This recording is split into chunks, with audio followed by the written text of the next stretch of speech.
The crisp October morning in Chicago brought an unexpected crowd to the Riverside estate sale. Among the curious buyers browsing through decades of accumulated treasures, antique dealer Sophia Martinez moved with practiced efficiency. Her trained eye quickly separated valuable pieces from mere clutter as she navigated through the sprawling Tudor-style mansion.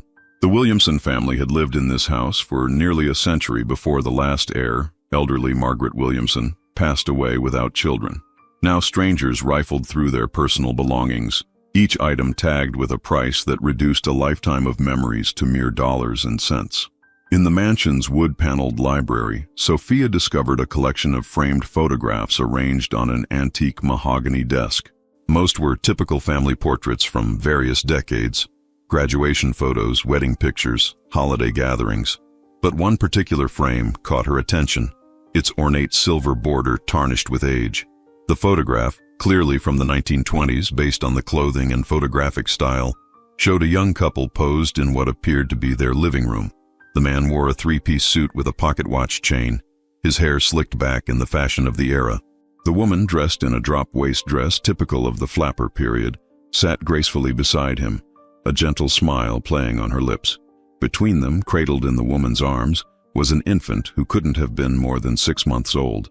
The baby wore a long christening gown of delicate white lace, the kind wealthy families commissioned for special occasions. At first glance, the portrait embodied the prosperity and happiness of the Roaring Twenties. A successful couple with their precious child, posed in their comfortable home.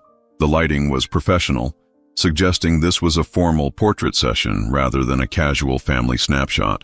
But as Sophia examined the photograph more closely, something about the baby's expression made her pause. While the parents smiled warmly at the camera, radiating contentment and pride, the infant's eyes held something entirely different.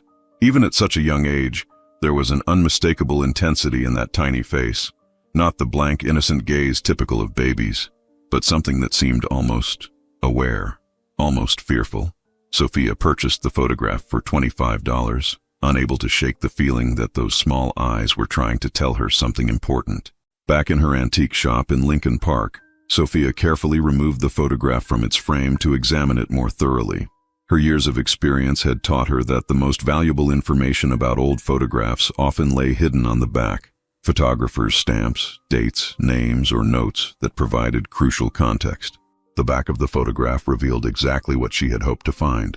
An embossed stamp reading Henryk Kowalski Photography Studio, Chicago, Illinois, along with a date written in elegant script, October 15, 1920. Below that, in different handwriting, were 3 names: Robert, Catherine, and baby Thomas Williamson. Sophia's pulse quickened. She recognized the Kowalski name. Henryk Kowalski had been one of Chicago's most prestigious portrait photographers during the 1920s, known for capturing the wealthy elite of the city. His work was highly sought after by collectors, but more importantly, Kowalski had been famous for his meticulous record-keeping. If his studio archives still existed, they might contain valuable information about this particular session. She spent the next 2 hours searching online databases and historical records. What she discovered made the photograph even more intriguing. Robert Williamson had been a successful banker in 1920, part of Chicago's financial elite. Catherine Williamson, née Hartford, came from old money. Her family had made their fortune in railroad investments during the late 1800s. But it was information about baby Thomas that stopped Sophia cold. According to a Chicago Tribune obituary she found in the newspaper archives, Thomas Williamson had died in November 1920, just 1 month after this photograph was taken. The cause of death was listed as sudden infant death syndrome, though the medical understanding of SIDS in 1920 was primitive at best. Sophia stared at the photograph again, focusing on the baby's eyes. Now that she knew Thomas would be dead within weeks of this portrait being taken, his expression seemed even more haunting. Was it possible that somehow, in that mysterious way that sometimes occurred with old photographs, the camera had captured something that the human eye couldn't see? She reached for her phone to call Dr. Elizabeth Chen, a photography historian at Northwestern University who specialized in early 20th century portraiture. If anyone could help her understand the technical aspects of what she was seeing, it would be Dr. Chen. "I have a 1920 Kowalski portrait that's unusual," Sophia explained. "The baby's expression doesn't match the parents' mood at all. It's almost as if the child is seeing something the adults can't. Bring it in tomorrow morning, Dr. Chen replied, her voice immediately interested. Kowalski was known for capturing things other photographers missed. His portraits often revealed more than his subjects intended to show. Dr. Elizabeth Chen's office at Northwestern University resembled a museum of photographic history.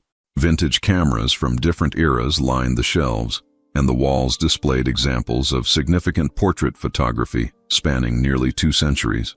When Sophia arrived the following morning, Dr. Chen was already preparing her examination equipment. Henryk Kowalski, Dr. Chen mused as she carefully placed the photograph under her specialized lighting. He was an interesting figure in Chicago's photography scene. Emigrated from Poland in 1910, built a reputation for portraits that seemed to capture people's inner essence rather than just their appearance. Through her magnifying equipment, Dr. Chen studied every detail of the image. The technical quality is exceptional, even by Kowalski's standards. Look at the depth of field, the way he's captured the texture of the mother's dress, the intricate details of the baby's christening gown. Sophia watched as Dr. Chen focused intently on the baby's face. What's unusual about the infant's expression? Several things. First, babies this young, probably 4 to 6 months old, typically have very limited facial expressions. They might smile reflexively, cry, or sleep. But this child appears to be focusing on something specific outside the camera's range. Dr. Chen adjusted her equipment to get a clearer view. Look at the direction of his gaze. He's not looking at his parents, not at the photographer, but towards something to the left of the camera setup. Could it be a sound that caught his attention? Possibly. But notice his facial expression. This isn't curiosity or startled response. If I had to describe it, I'd say it looks like wariness, even fear.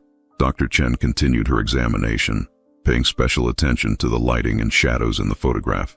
There's something else interesting here. Kowalski was famous for his use of natural light, but in this portrait, there are multiple light sources. See these shadow patterns? They suggest there was strong lighting coming from that same direction the baby is looking toward. What kind of lighting? Hard to say definitively, but it's not consistent with the soft, natural light Kowalski typically preferred. It's almost as if something bright, perhaps reflected light or an additional lamp, was positioned in that area during the shoot. Dr. Chen leaned back in her chair, removing her glasses in a gesture Sophia was beginning to recognize as significant.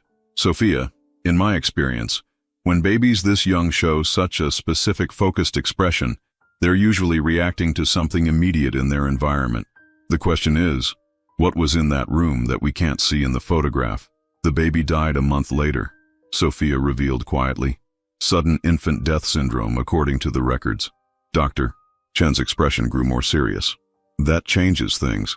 In 1920, SIDS wasn't well understood, and many infant deaths that might have had other causes were attributed to it.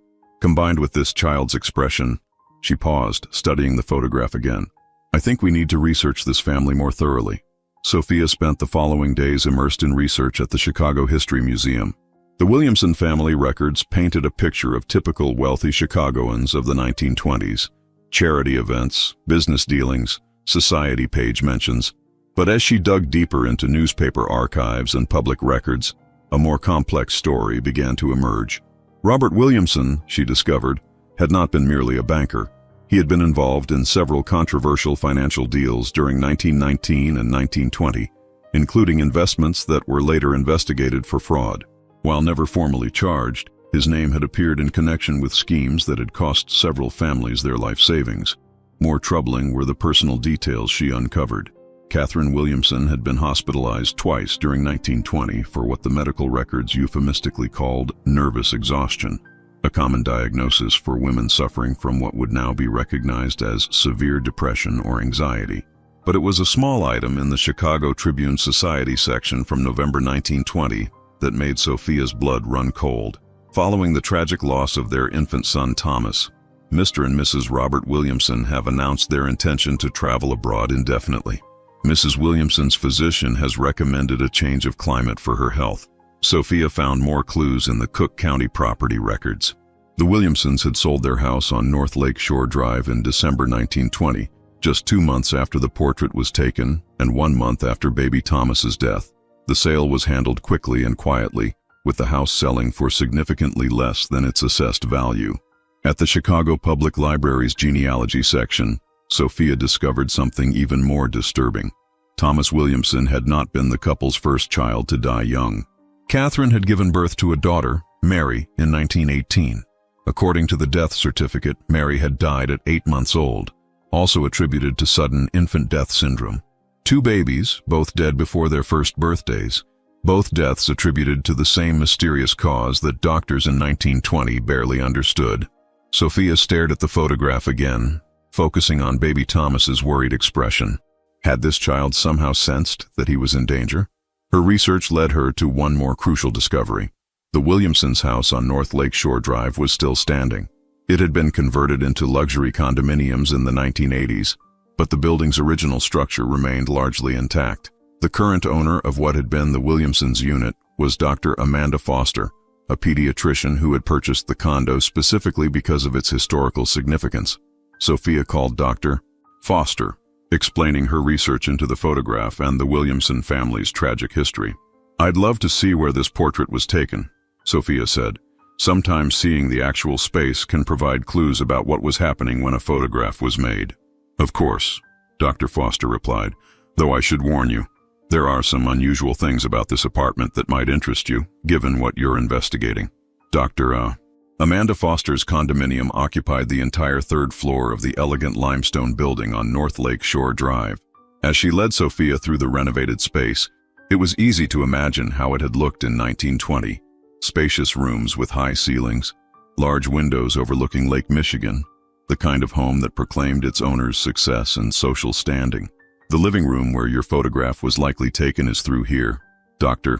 Foster said, guiding Sophia into a beautifully appointed room with original hardwood floors and restored crown molding. "I've tried to maintain the historical character while updating it for modern living." Sophia pulled out the photograph, comparing it to the current space. Despite the modern furniture and updated lighting, she could recognize the room's basic structure, the placement of windows, the architectural details, even the general positioning where the Williamsons would have posed for their portrait. "When I bought this place 15 years ago, I researched its history," Dr. Foster continued. "The Williamson story was part of what drew me to it, actually. As a pediatrician, I was intrigued by the mystery of their children's deaths." "Mystery?" Dr. Foster gestured for Sophia to sit down, her expression growing serious. "I've seen thousands of cases of infant mortality in my career, and while SIDS does occur, 2 cases in the same family within 2 years is extremely unusual. Modern medicine would have investigated much more thoroughly." She walked to a bookshelf and retrieved a folder. "After I moved in, I found some things the previous owners had left behind. Documents, photographs, even some personal items that had been stored in the basement for decades." Sophia's heart raced as Dr. Foster opened the folder. Inside were several items that clearly dated to the Williamson era: household bills, personal correspondence, and, most remarkably, a letter from Catherine Williamson to her sister, dated November 20th, 1920, just 5 days after baby Thomas's death. "May I?" Sophia asked, reaching for the letter. The handwriting was shaky, clearly written by someone under extreme emotional distress. "Dearest Margaret, I cannot bear to stay in this house another day. Thomas is gone, just like Mary, and I know in my heart that Robert—" I cannot write the words, but you know what I suspect. "The doctor says it was the same condition that took Mary, but I have seen how Robert looks at the children when he thinks no one is watching. There is something cold in his eyes, something that frightens me. I found the bottle of laudanum hidden in his study, far more than any person would need for occasional pain. And the night Thomas died, Robert had been alone with him for over an hour before calling for help. When I touched my baby's skin, it was so cold, Margaret, so very cold." Sophia's hands trembled as she finished reading. She looked up at Dr. Foster, who nodded grimly. "There's more," Dr. Foster said quietly. "I think you should see the room that was the nursery." Dr. Foster led Sophia down a hallway to what had been converted into her home office. "This was the nursery in 1920. When I renovated, I discovered something behind the original wallpaper that the previous owners had never removed." She pointed to a section of wall where the historical wallpaper had been carefully preserved under glass. "Look closely at the pattern." Sophia examined the delicate floral wallpaper, typical of the period. But as she studied it more carefully, she noticed something unusual. In several places, the pattern was interrupted by small dark stains that looked almost like fingerprints, Dr. Foster confirmed. Tiny fingerprints, pressed into the wallpaper at about the height where a crib would have been placed. And they're not alone. She led Sophia to another section of the preserved wallpaper where the stains were different, larger, more irregular. These tested positive for laudanum when I had them analyzed out of curiosity. Sophia stared at the evidence, her mind reeling. You think Robert Williamson was drugging his children? I think Robert Williamson was systematically poisoning his children with laudanum, and Catherine suspected it but couldn't prove it. Laudanum was readily available in 1920, often used for everything from headaches to insomnia. A banker like Robert would have had easy access to it, and the symptoms of laudanum poisoning in infants could easily be mistaken for SIDS. Dr. Foster walked to her desk and retrieved another document. I also found this, a partial diary entry that Catherine apparently hid behind a loose floorboard. The diary entry, written in Catherine's increasingly desperate handwriting, painted a horrifying picture. October 10th, 1920. Thomas has been so listless lately, sleeping far more than a healthy baby should. When I mentioned this to Robert, he became angry, saying I was being an overprotective mother just as I had been with Mary. But I watch him when he thinks I'm not looking. I've seen him give Thomas what he claims is medicine, but the baby always becomes drowsy afterward. I found the small brown bottle in Robert's study again, the same type that was there when Mary was sick. He says it's for his back pain, but I've never seen him take any. And there are marks on the bottles, tiny scratches that look like someone has been measuring doses. Tonight, I'm going to watch more carefully. I'm going to protect Thomas, even if it means... The entry ended abruptly, the handwriting trailing off as if Catherine had been interrupted. Sophia looked back at the photograph, understanding now why baby Thomas's eyes held such wariness. He was looking at his father during the portrait session. That would be my assessment, Dr. Foster agreed. Babies that young are incredibly sensitive to danger. If Robert Williamson had been systematically poisoning Thomas, the child would have learned to associate his father's presence with feeling sick, with pain. That expression in the photograph isn't random. It's a baby's instinctive recognition of threat.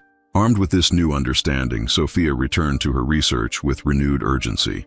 She needed to find Henryk Kowalski's studio records, hoping they might contain additional details about the portrait session that could confirm their suspicions. After several phone calls and emails, she discovered that Kowalski's archives had been donated to the Chicago Photography Archives at Columbia College after his death in 1965. The archivist, Dr. Marcus Webb, agreed to meet with Sophia to examine any records related to the Williamson portrait.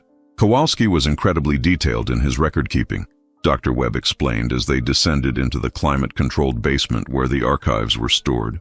He documented not just the technical aspects of each shoot, but often included personal observations about his subjects. They located the 1920 ledger, and Dr. Webb carefully turned to the October entries. There, in Kowalski's precise handwriting, was the entry for October 15, 1920. Mr. and Mrs. Robert Williamson, with infant son Thomas. Commission, formal family portrait for holiday cards. Payment, $50 in advance. Technical notes, natural lighting from east windows, supplemented with reflector. Mrs. Williamson very nervous throughout session, frequently checking on baby.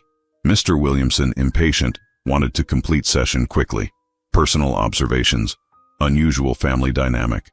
Baby appeared distressed whenever father approached. Mrs. W. very protective, would not allow husband to hold child during poses. Infant healthy appearing but seemed unusually alert, shocked, wary for age. Recommended they reschedule when baby more settled, but Mr. W. insisted on proceeding. Final note. During final exposures, baby became agitated when father moved closer for group pose. Expression captured shows infant's clear distress. Mrs. W. requested I not include certain poses in final selection. Sophia felt a chill run down her spine. Even the photographer had noticed the strange family dynamics and baby Thomas's fear of his father. But there was more. Dr. Webb found a folder of correspondence related to the Williamson session. Inside was a letter from Catherine Williamson to Kowalski, dated November 25, 1920, 10 days after Thomas's death. Dear Mr. Kowalski, I am writing to request all photographs and negatives from our October session. My husband has asked me to retrieve them due to our son's recent passing. However, I must ask you a personal favor. If you observed anything unusual during our session, anything that concerned you about my family's welfare, please document it and keep those records safe. I fear there may come a time when such observations become important. I am enclosing payment for an additional set of prints to be held in your personal files. Please do not mention this to my husband. Sincerely, Mrs. Catherine Williamson, P.S. My baby's eyes in that final photograph. You captured something important. Please preserve it. Sophia realized that what she had uncovered was potentially evidence of century-old murders. Despite the passage of time, she felt a moral obligation to document her findings properly. She contacted Detective Maria Santos of the Chicago Police Department's Cold Case Unit, explaining that she had discovered evidence related to suspicious infant deaths from 1920. Detective Santos, a seasoned investigator with 15 years of experience, was intrigued enough to meet with Sophia at the antique shop. As Sophia laid out all the evidence, the photograph, Catherine's letters, Dr. Foster's discoveries, and Kowalski's records, Detective Santos listened with growing interest. Obviously, we can't prosecute a case from 1920, Detective Santos said, but from an investigative standpoint, this is fascinating. The pattern you've identified is consistent with what we now know about family annihilators, people who systematically kill family members, often for financial reasons. She studied the photograph carefully. Infanticide cases from that era were rarely investigated thoroughly, especially when the perpetrator was a wealthy, respected member of the community, and laudanum poisoning would have been almost impossible to detect with 1920s medical knowledge. Detective Santos pulled out her laptop and began searching modern databases. Let me see what I can find about Robert Williamson's later life. After several minutes of searching, she found records that made the case even more compelling. Robert Williamson remarried in 1925 to a wealthy widow named Helen Morrison. She had 2 young children from her previous marriage, a son and a daughter. Sophia's heart sank, sensing what was coming next. Both children died within 2 years of the marriage. The son in 1926, age 6, attributed to pneumonia. The daughter in 1927, age 4, from what was called wasting sickness. Helen Morrison Williamson died in 1928, apparently from grief and declining health. He did it again, Sophia whispered. It certainly appears that way. By 1930, Robert Williamson had inherited substantial wealth from his second wife and had moved to California, where he lived comfortably until his death in 1954. Never remarried, no more children. Detective Santos closed her laptop. What you've uncovered here is evidence of a serial killer who used his social position and the medical limitations of his era to murder multiple family members, probably for financial gain. Robert Williamson eliminated his own children and stepchildren and likely contributed to his wife's deaths through psychological abuse. She looked at the photograph again, focusing on baby Thomas's fearful expression. This child knew he was in danger. Somehow, that camera captured his recognition of a threat that the adults around him either couldn't see or chose to ignore. As word of Sophia's discovery spread through academic and historical circles, she received an unexpected phone call from Dr. Patricia Williamson, a retired psychiatrist living in Portland, Oregon. Dr. Williamson explained that she was the great-great-niece of Catherine Williamson and had been researching her family's history for years. I've been trying to understand what happened to Catherine after she left Chicago in 1920, Dr. Williamson said. Your research may have finally provided the answers I've been looking for. They arranged to meet when Dr. Williamson flew to Chicago the following week. She brought with her a collection of family documents that had been passed down through Catherine's sister's family, items that Catherine had sent to her sister Margaret over the years. The most significant discovery was Catherine's complete diary, which she had apparently mailed to Margaret in pieces between 1920 and 1925. The complete diary told a harrowing story of a woman who had slowly realized that her husband was a murderer, but had been trapped by the social and legal constraints of her era. The entry for October 15, 1920, the day of the portrait session, was particularly revealing. Today we had our photograph taken. I insisted that Thomas be included, though Robert was reluctant. He said the baby would spoil the formal nature of the portrait, but I wanted a record of our family while Thomas is still with us. I have such fears about his health lately. During the session, I watched Robert's face when he looked at Thomas. The same expression I remember from when Mary was sick, a kind of cold calculation, as if he were studying a problem to be solved rather than looking at his own child. The photographer, Mr. Kowalski, was very kind and patient. He seemed to notice that Thomas became upset whenever Robert came near. When I asked him to take several poses with just Thomas and myself, Robert became angry, but Mr. Kowalski supported my request. I pray that Thomas will grow stronger. But I fear that Robert sees our children as obstacles to something he wants more. I found papers in his study related to life insurance policies, and there are financial documents I don't understand. Sometimes I catch him looking at me with the same cold expression he gives the children. The diary continued through the weeks following Thomas's death, documenting Catherine's growing certainty that Robert had murdered their son. November 20th, 1920. I confronted Robert tonight about the laudanum. He became furious, saying I was having another one of my nervous episodes. But I showed him the bottle I found, the one with the residue that smells so sweet and sickly. He claimed it was old medicine left over from when the doctor treated my headaches, but I know he's lying. I cannot stay in this house. I cannot pretend to grieve with the man who killed my babies. Tomorrow I will take what money I can access and go to Margaret. Robert can have his wealth and his reputation. I only want to be free of him before he decides that I too have become an obstacle. 6 months after Sophia's initial discovery, the Williamson case had become a subject of academic study and historical fascination. The portrait that had seemed so innocuous at first glance was now recognized as one of the most significant pieces of criminal evidence from the early 20th century. Dr. Chen organized a symposium at Northwestern University titled Photography as Historical Evidence, the case of the 1920 Williamson portrait. Scholars from across the country attended to examine how modern investigative techniques could reveal truths hidden in historical photographs. Sophia stood before an audience of historians, criminologists, and photography experts. The enlarged portrait displayed prominently behind her. Baby Thomas's fearful eyes seemed to watch over the proceedings, finally receiving the attention and understanding he had been denied in life. This photograph teaches us that truth has a way of preserving itself, even when powerful people try to bury it. Sophia concluded her presentation.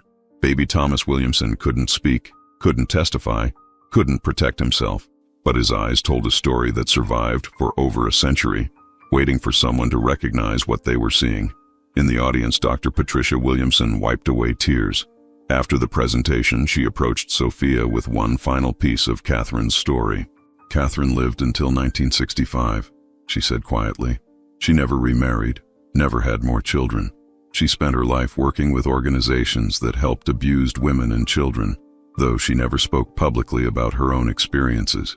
She kept that photograph of Thomas until the day she died, along with all her evidence against Robert. Why didn't she ever go to the police? Sophia asked. Different times. A woman's word against a respected banker, especially when accusing him of murdering his own children. She knew no one would believe her, but she documented everything, hoping that someday someone would understand. Dr. Patricia Williamson handed Sophia a final envelope, Catherine's last letter, written just before she died. She asked that it be opened only if someone ever discovered the truth about her children. With trembling hands, Sophia opened the envelope and read Catherine's final words. To whoever finds this truth, my babies were murdered by their father, Robert Williamson, and I was powerless to save them. I have carried this secret for 45 years, hoping that someday justice would find a way. If you are reading this, then Thomas's eyes finally spoke their truth. Please remember that he was loved, that he was innocent, and that his brief life mattered. Please remember that evil sometimes wears a respectable face, but truth has a way of surviving even the most powerful lies.